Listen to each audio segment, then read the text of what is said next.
Crónicas del encierro por Ramón Cuellar Márquez. Uno va aprendiendo poco a poco, la pandemia trajo días inusitados donde en apariencia no pasa nada, pero no es así, sucede algo siempre. Levantarse todos los días para enfrentar el encierro, convivir con la familia, con los humores, con el sol afuera, con las mascotas y fijarse en los detalles más mínimos de las cosas que nos rodean. Las moscas y las hormigas tienen significación. La vida interior se amplía y podemos ver la vastedad de los abismos que se distribuyen por todos lados. Nos hablan de la incertidumbre de lo que quiere decirnos al oído para que los minutos se detengan en la comida, en los sabores. El encierro no es encierro, es un privilegio con uno mismo. Hola, ¿qué tal? Muy buenas tardes. Sean bienvenidos y bienvenidas a una nueva emisión de su programa Punto Universitario. Les saluda en la voz Jesús Flores Ortega. Y Brisa Mendoza. Estamos transmitiendo totalmente en vivo a través del 1180 de amplitud modulada y también por XLR, que nos encuentran como Diagonal Radio Waps. Los invito también a seguirnos en Instagram, que nos encuentran como Radio Waps Oficial, en YouTube como TV Waps y en Twitter nos encuentran como @Radio Waps. Así es, y también recuerden seguirnos en Facebook, esto en la página de comunicación Radio Waps, donde por supuesto estamos transmitiendo totalmente en vivo en este momento, y ahí nos pueden hacer llegar sus comentarios a lo largo del programa. Y bien, platícanos, compañera Brisa, qué temas abordaremos el día de hoy durante esta emisión de Punto Universitario. Así es, Horacio, pues como sabemos, las jornadas académicas de Ciencias de la Tierra ya es una tradición de la universidad y pues vamos a hablar sobre esta 29ª edición de las jornadas académicas. Ok, interesante. También hablaremos del Premio Nobel de Literatura Mario Vargas Llosa, esto en Tesis WAPS, una tesis que se titula Relación Histórico-Literaria en conversación en la Catedral de Mario Vargas Llosa. Así es, y pues también un poco sobre de cultura para la contingencia. En esta ocasión se hablará Bajo la piel de Michael Faber. Esta es una colaboración de nuestro compañero Ramón Cuellar. Ok, también hablaremos de comentarios energéticos, los mitos y realidades alrededor de las energías renovables en nuestro país. Por ejemplo, un mito que existe es que, bueno, dicen por ahí, ¿no?, que los paneles solares y los aerogeneradores producen enfermedades como el cáncer. Pero esto es, pues, un mito porque la realidad es que hasta el día de hoy los estudios clínicos que se han realizado, pues, no han encontrado ninguna relación entre estos aerogeneradores o los paneles solares con enfermedades como el cáncer o enfermedades relacionadas. Así es, pues, gracias, Horacio. Y también, pues, está la sección de El Proyector. En esta ocasión se hablará sobre Ditirambo 1969. Esta es una película española escrita y dirigida por Gonzalo Suárez. Así es, y esa es además una colaboración del doctor Rubén Olacheano. Como siempre, pues nos comparte sus opiniones o sus análisis de películas en la sesión del Proyector. También hablaremos de que el 24 de noviembre es el Día Mundial de la Evolución. Esto pues tiene dos objetivos principales, ya que, conmemorar dos objetivos principales pues que son muy importantes para la humanidad. El primero es que en el año de 1859 se publicó El origen de las especies de Charles Darwin. Darwin, pues como sabemos, fue un científico de origen británico que dedicó pues su vida a el estudio de las especies y que hoy es mundialmente conocido por su obra, esta que comentamos hace un momento, El origen de las especies. El segundo acontecimiento es que en el año de 1974 se halló el esqueleto de un homínido muy antiguo, un descubrimiento realizado por el arqueólogo Donald Johanson. De estos temas pues hablaremos a lo largo de este programa. Y también, compañera, ¿cuál es el último tema? El último tema es sobre el 25 de noviembre, que es el Día Internacional para la Eliminación de la Violencia contra la Mujer. El día de ayer, pues esto es con el objetivo de invitar a los gobiernos, organizaciones internacionales y a las ONG a tomar cartas en el asunto y coordinar actividades que eleven la conciencia pública en cuanto a la eliminación de todas las formas de violencia contra las mujeres. Y pues bueno, ahora nos vamos a una cápsula iniciando con el programa que es Cultura para la Contingencia.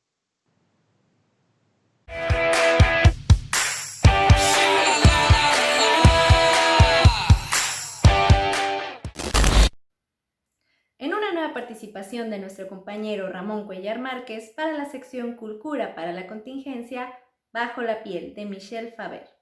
En este libro precisamente se catapultó a la fama y podemos encontrar una combinación de ciencia ficción, terror y thriller en esta historia que de hecho llegó a la pantalla grande. Pero para saber más sobre esta obra literaria, los dejo con la siguiente cápsula de Bajo la piel, de Michel Faber.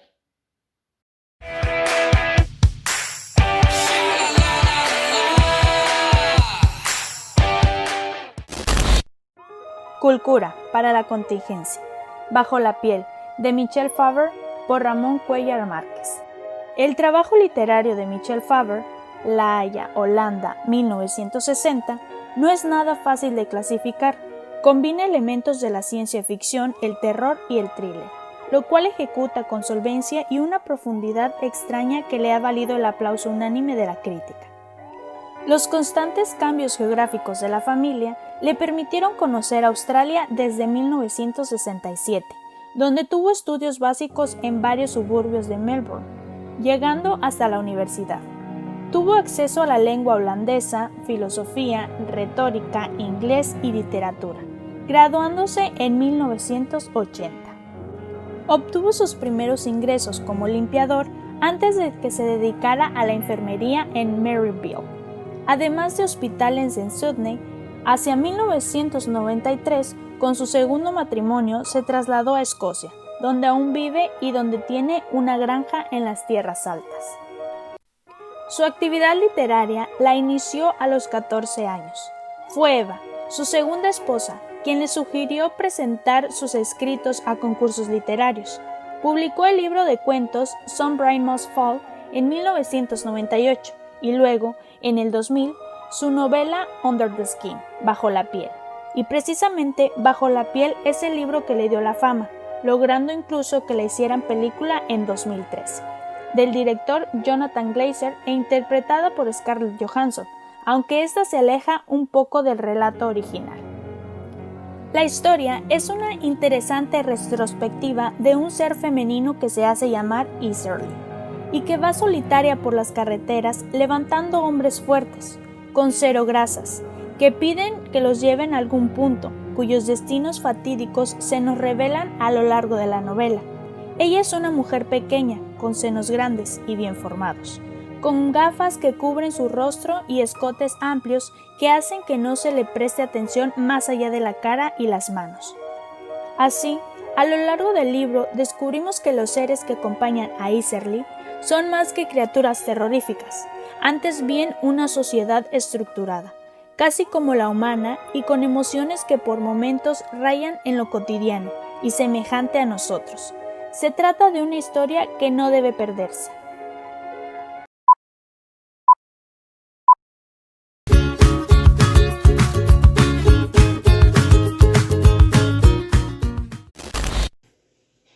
Seguimos en Punto Universitario. Gracias por seguir con nosotros, a todas las personas que nos ven y escuchan por el 1180 o también por Facebook Live. Bueno, a continuación a la sección de El Proyector, en una colaboración de nuestro compañero Rubén Olachea, él nos platica sobre esta película llamada Ditarambo. Esta es una película española con un debut cinematográfico como director y actor a Gonzalo Suárez. Él fue nacido en 1934, pero pues les platicamos un poquito más sobre esta película en el video de a continuación y regresamos con más de Punto Universitario.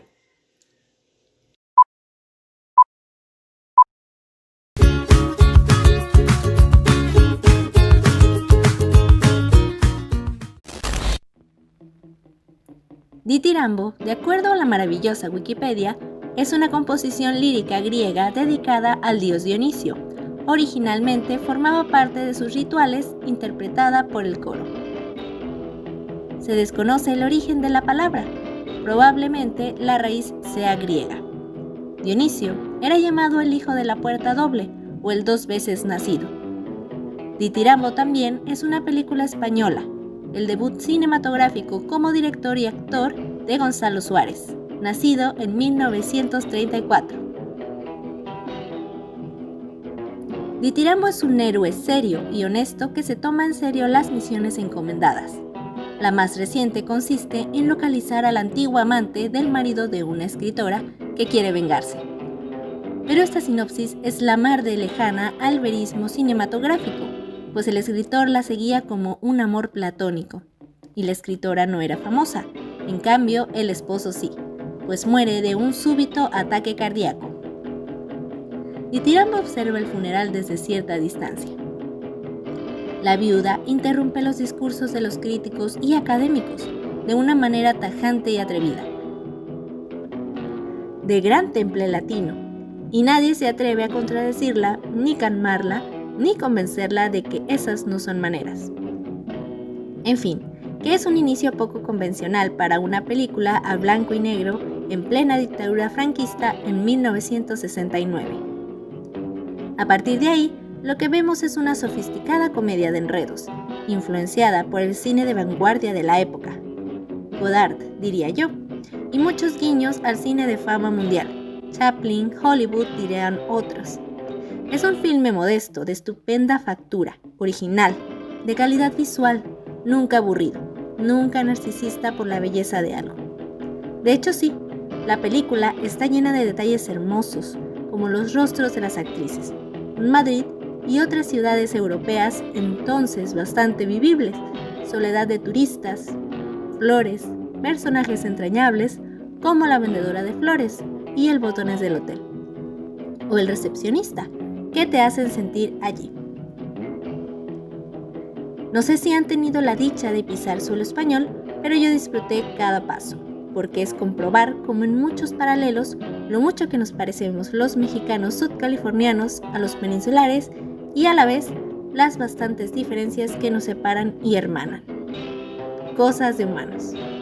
Estamos así frente a un personaje, Ditirambo, que es un escritor aprendiz de gran escritor, que en la vida real lo han llegado a ser. Solo hay que ver su trayectoria magnífica como cineasta y escritor. Sigue vivo don Gonzalo Suárez. Es un James Bond bajado a tierra, un caballero sin la solemnidad añadida del Quijote. Es un personaje cómico involuntario, la versión hispana de Woody Allen, más no neurótico, todo lo contrario. Tampoco es un toro de testosterona, como dictaría el estereotipo del chulo madrileño, no. Es un hombre que pretende pelear box sin saber, y por eso conquista a la chica de la cinta, sin proponérselo ni creérsela. Con música de spaghetti western a la Ennio Morricone, con un trompetista negro en un club como si Madrid fuera Londres o París. Sinceramente, creo que el antecedente de Almodóvar es Gonzalo Suárez.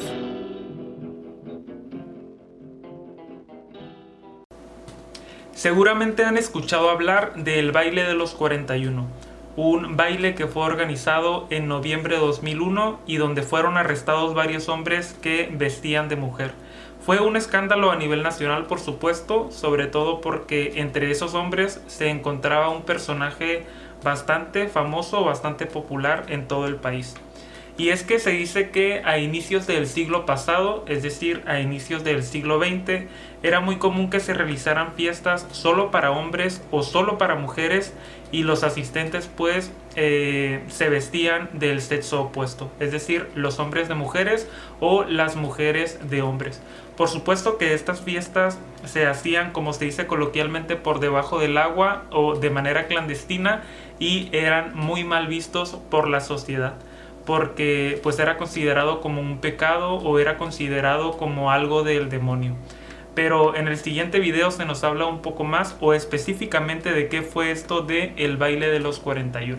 Vamos a verlo y regresamos con más de Punto Universitario.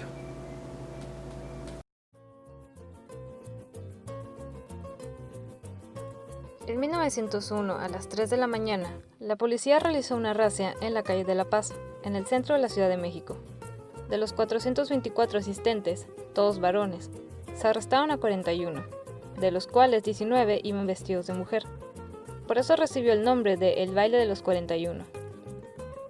La prensa mexicana convirtió en un escándalo el hecho, pese a que el gobierno de entonces se esforzó en ocultar el asunto, puesto que los detenidos pertenecían a la clase alta de la sociedad porfiriana, incluyendo Ignacio de la Torre y Mier, que fue liberado con prontitud por ser yerno del entonces presidente Porfirio Díaz. En respuesta, en 2001 la comunidad LGTB de la Ciudad de México develó esta placa conmemorativa del baile Centro Cultural José Martí.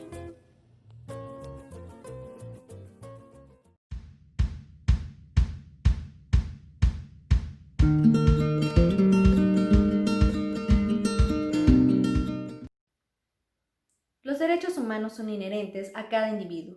Sin embargo, la violencia persiste, y más específicamente la violencia contra mujeres y niñas. Es por eso que en el año 2000 la Asamblea General proclamó el 25 de noviembre como Día Internacional para la Eliminación de la Violencia contra la Mujer.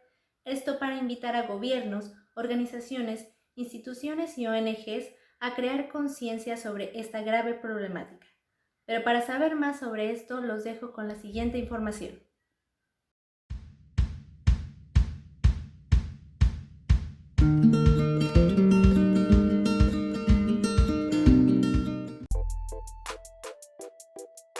...25 de noviembre, Día Internacional para la Eliminación de la Violencia contra la Mujer.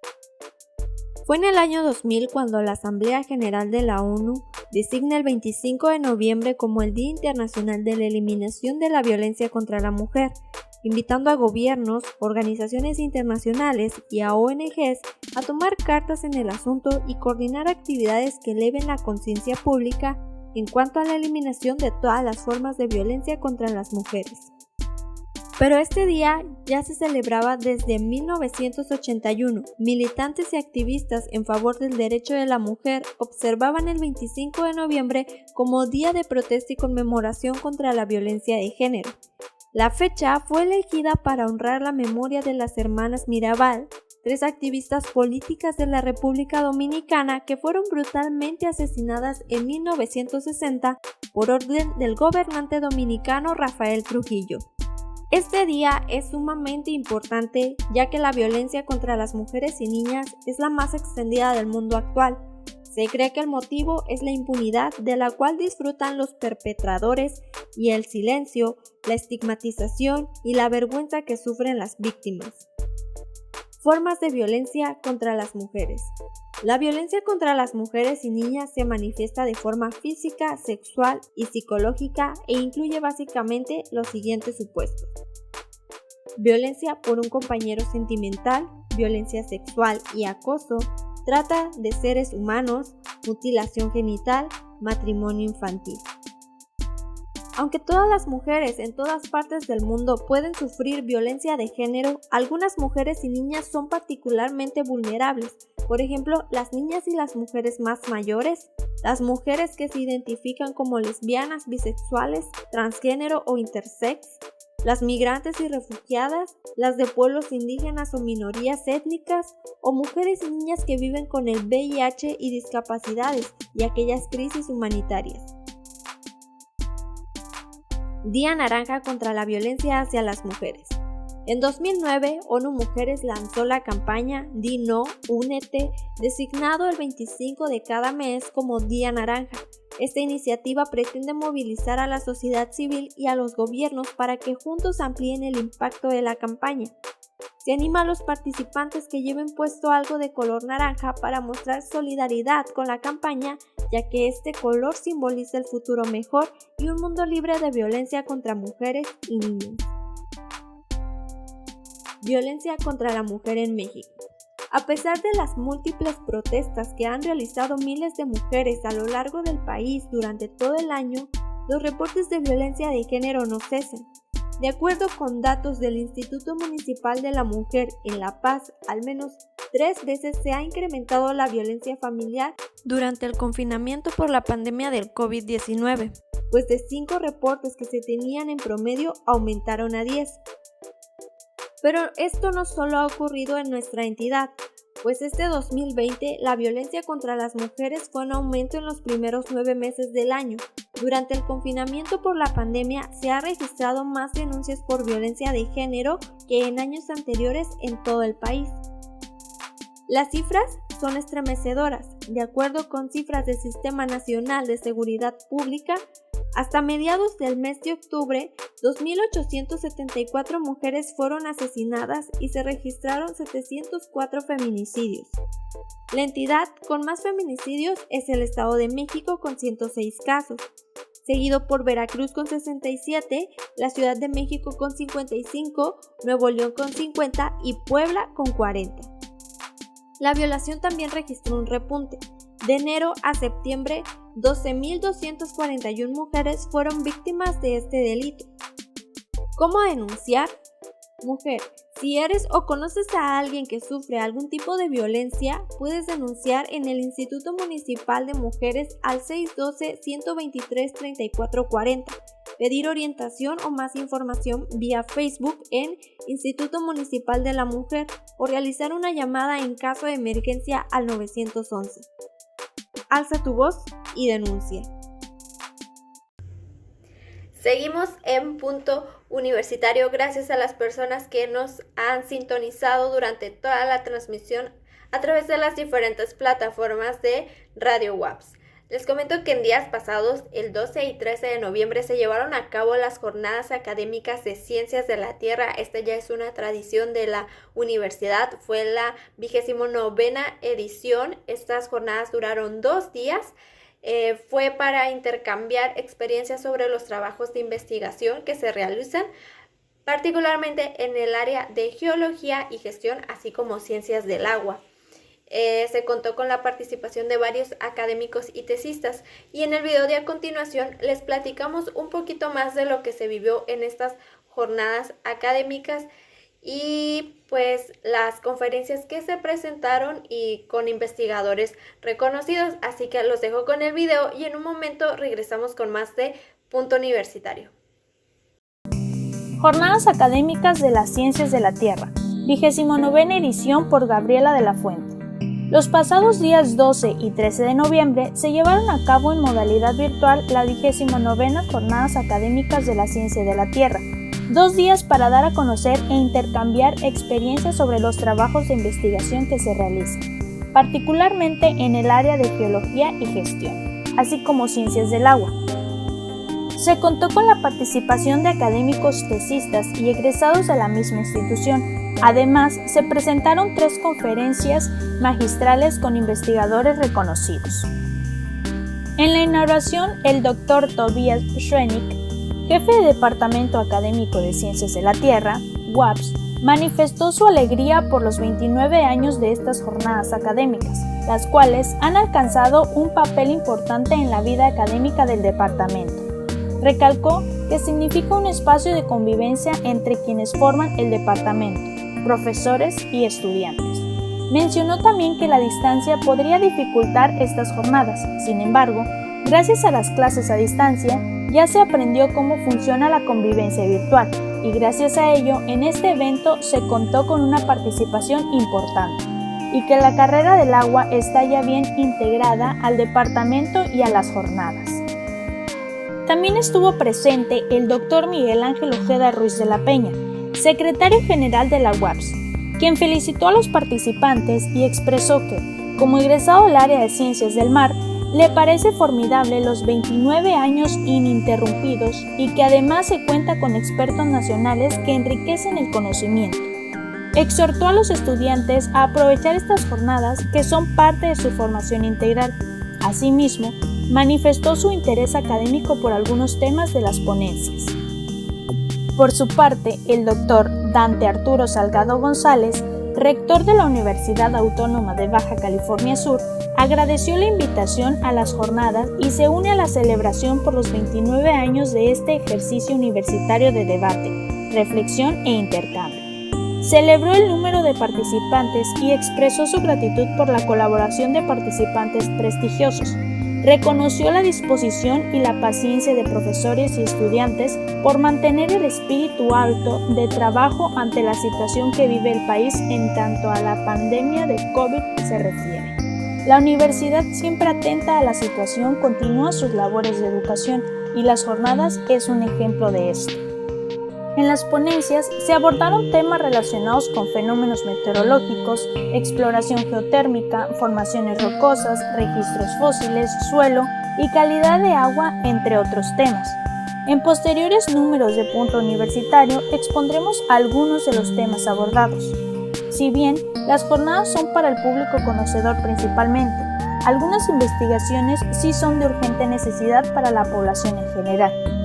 Al analizar el evento, hubo momentos emotivos en los que se celebró a los egresados de la generación 2016-2020, que concluyeron sus estudios de manera virtual, pero que en la UAPS y muy particularmente en sus profesores encontrarán siempre las puertas abiertas.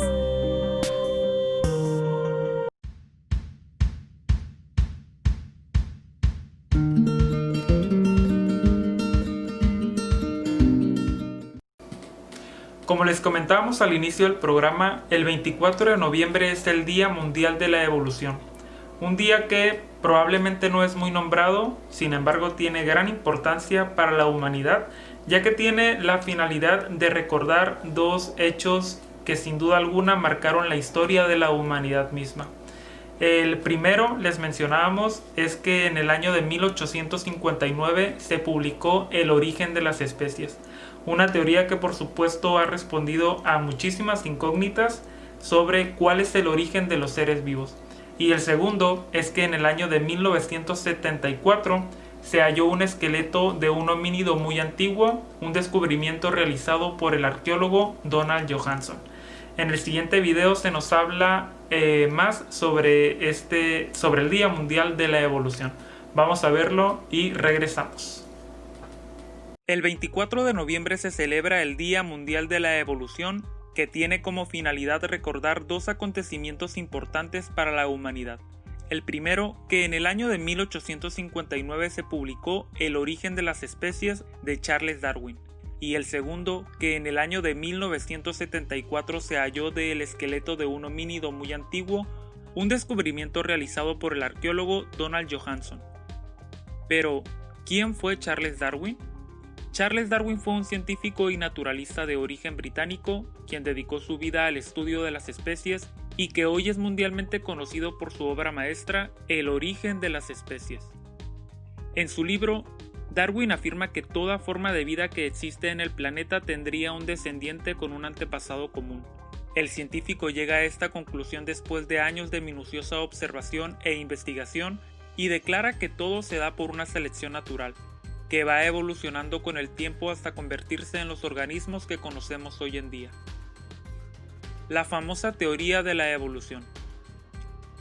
La teoría de la evolución explica una serie de conocimientos, hallazgos y evidencias científicas que explican cómo ha ocurrido la evolución de los seres humanos, los animales y todas las especies que habitan en el planeta. Esta teoría, fundamentada en las observaciones de uno de los hombres más importantes de la historia, afirma que todos los seres vivos provienen de un origen primario y que poco a poco se van transformando y evolucionando. Por otro lado, puede ocurrir que los cambios que se dan en un mismo ser u organismo puedan aparecer en otras dos especies distintas con características completamente diferentes que permitan diferenciar las unas de otras, y esto, a la larga, es lo que se define como evolución. Esta evolución es posible gracias a la selección natural, donde una especie es capaz de adaptarse mientras que otra puede extinguirse. Con el paso de los años, esta teoría se ha expandido y los especialistas en el tema siguen investigando sus distintas vertientes en el complejo campo de la biología. Lucy, la madre de todos los homínidos. Así fue llamada la homínida hallada el 30 de noviembre de 1974 en Etiopía por los arqueólogos Tom Gray y Donald Johanson. Se trató de un esqueleto bastante bien preservado de la especie Australopithecus afarensis y que fue noticia alrededor del mundo. Fue encontrada en un desierto, pero que hace millones de años era un lago. En el lugar había restos óseos de un animal muy antiguo, donde se pudo recuperar casi un 40% de estos fragmentos, como vértebras, mandíbula y parte de la pelvis. Actualmente se sabe que existió otro homínido anterior que data de 7 millones de años atrás, mientras que en los estudios realizados en los fragmentos de Lucy son aproximadamente de 3 millones de años. ¿Cómo celebrar el Día Mundial de la Evolución? Para celebrar esta importante fecha, debemos agradecer el esfuerzo y trabajo realizados por personajes importantes de la historia como Charles Darwin, Donald Johanson u otros investigadores, quienes trabajaron toda su vida para hallar respuestas a las múltiples interrogantes sobre el origen de la evolución y que todavía sigue siendo un profundo misterio para el hombre actual. Con información de diainternacionalde.com.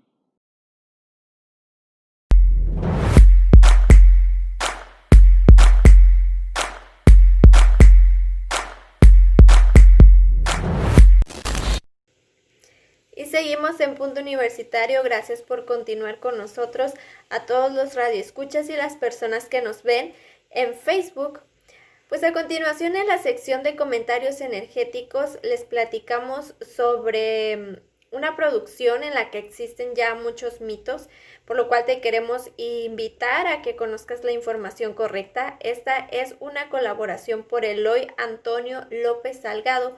Él nos platica, como les digo, sobre los mitos y realidades alrededor de las energías renovables en México. Los dejo con el video y regresamos.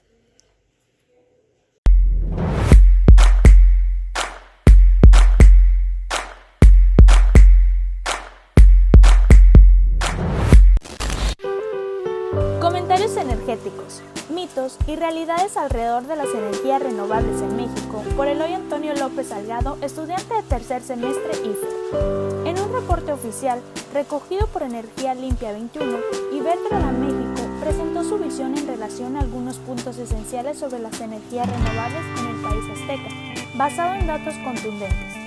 Para Iberdrola México, las energías renovables son el presente, garantizan un futuro sostenible, son amigables con el medio ambiente y necesarios para responder al mandato de la Agenda 2030 de las Naciones Unidas, que en su objetivo 7 establece claramente el compromiso de impulsar energías asequibles y no contaminantes.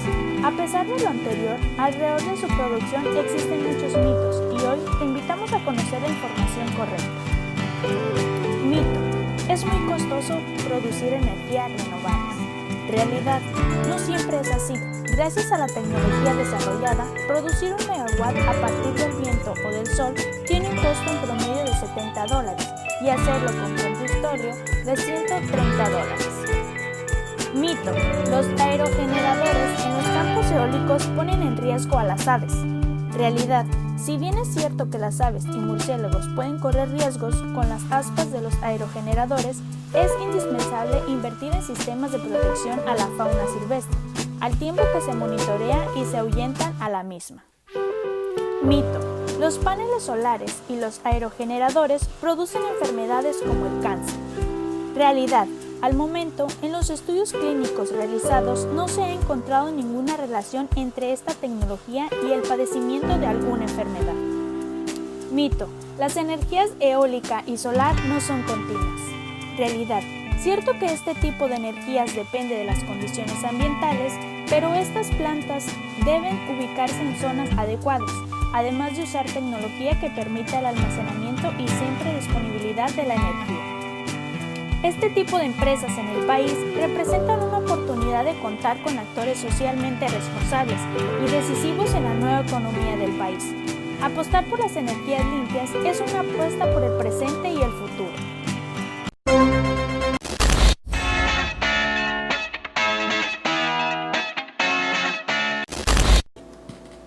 El escritor peruano Mario Vargas Llosa es considerado uno de los novelistas y ensayistas más importantes contemporáneos. Sus obras han logrado alcanzar diversos premios, entre los que destacan el Premio Nobel de Literatura en el año 2010. Es un escritor bastante polémico, sobre todo por sus comentarios o análisis en el mundo de la política, no solo en el mundo de la política que tiene que ver con su país, sino en la política latinoamericana en general. Recordemos pues que llegó a ser candidato a la presidencia del Perú en el año de 1990. Y con sus obras pues ha logrado alcanzar la inmortalidad. Entre sus libros pues destacan La ciudad y los perros, La fiesta del chivo, La guerra del fin del mundo y Conversación en la catedral. Precisamente sobre esta última obra se hace un análisis en la tesis Relación histórico-literaria en Conversación en la catedral. Es una tesis de Daniel Mora Hernández que presentó para obtener su grado de maestría en investigación histórico-literaria. Y en el siguiente video se nos habla un poco más sobre esta tesis. Es una colaboración de nuestro compañero Ramón Cuellar Márquez.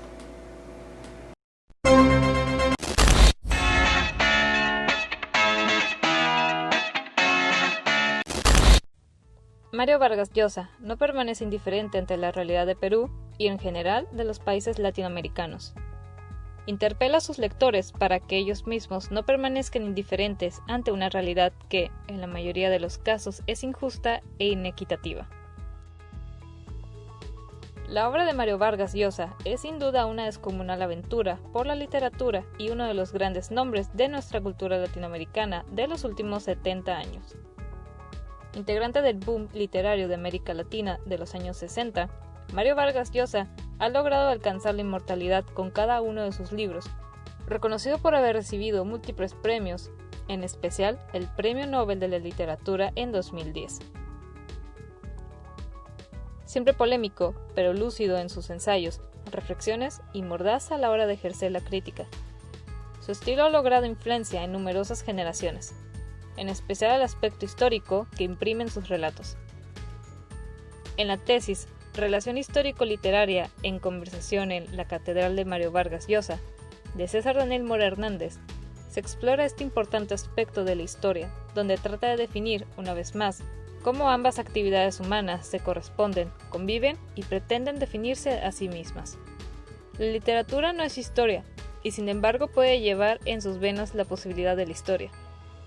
De este modo, en la investigación realizada por Mora Hernández, se hace un amplio análisis de Conversación en la Catedral, que es la tercera en producción del escritor y sacada al mercado en 1969.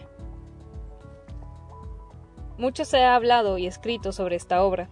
No obstante, en esta investigación se buscará centrarse en la relación entre los tópicos históricos y literarios que se observan en el cuerpo de la novela. Hace un profundo estudio sobre los vínculos que guardan los tópicos y el cómo se establece en la estructura de Conversación en la Catedral. Así, veremos que no se trata de una historia de sucesos, sino literatura. También recorrerá la investigación hasta encontrarse con la novela histórica y hasta donde puede ser llamada de esta manera. Esta nota está basada en la tesis Relación histórico-literaria en Conversación en la Catedral de Mario Vargas Llosa, que presentó César Daniel Mora Hernández, para obtener su grado de maestría en investigación histórico-literaria. El trabajo contó con la dirección interna de la doctora Marta Piña Centella. Y bueno, ha sido todo por el programa de hoy. Recuerden seguir disfrutando de la programación de Radio WAPS por el 1180 de amplitud modulada o por MixLR. Recuerden que Punto Universitario se transmite todos los jueves en punto de las 5 de la tarde. Que tengan muy bonita tarde y nos vemos en el próximo programa. En la voz se despide Brisa Mendoza y también muchas gracias a Alba que nos estuvo apoyando el día de hoy en los controles. Hasta luego.